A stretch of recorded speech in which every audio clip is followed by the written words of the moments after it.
All right, so now we completed Nehemiah chapter 8. Now we're doing Ezra chapter 8. So let's get into it. This one is called A Treacherous Journey, right? And so this one's about the Israelites preparing to go back home, but they're being led by Ezra. Now, Ezra faces a real challenge that I believe every Christian will face. He faces the real challenge of fate. Should he ask the king Artaxerxes for protection after he just told the king that God will protect him? That's his dilemma. Every Christian will face this at some point. I know I did. When you find yourself in need, do you ask for man's help or should you rely on God alone? Dun dun dun. So the answer to that question will not always be the same in every situation.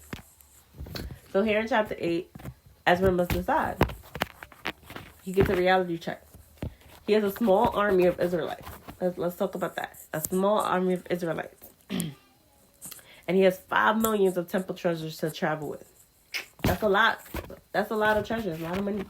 And then he has the favor of King Artaxerxes. So I'm just trying to give you guys the reality check that he had of what he was working with. And then his dilemma was he was ashamed to ask the king for soldiers and horsemen to protect him from the enemies on the road. Because he had already just told the king, oh, the hand of God, our gracious hand of God, is on everyone who looks to him. But his great anger is on all those who forsake him.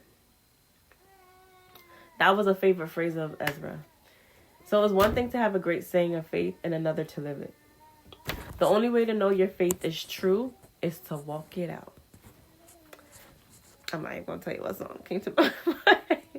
So, Ezra chapter 8 begins with a list of names honoring, God was honoring those who have the courage enough to walk out this journey.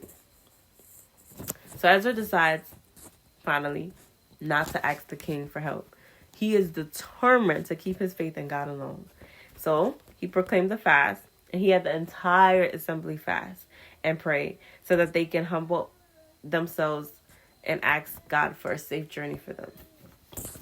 Now, we as Christians today, we all will face this decision at some point of our journey, right?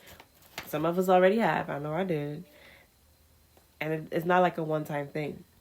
Where we have a challenge that will come that forces us to choose whether we will put our faith in the old crutches that have we've always counted on and kind of helped us, or we thought kind of helped us through, like our skills, our money, our talent.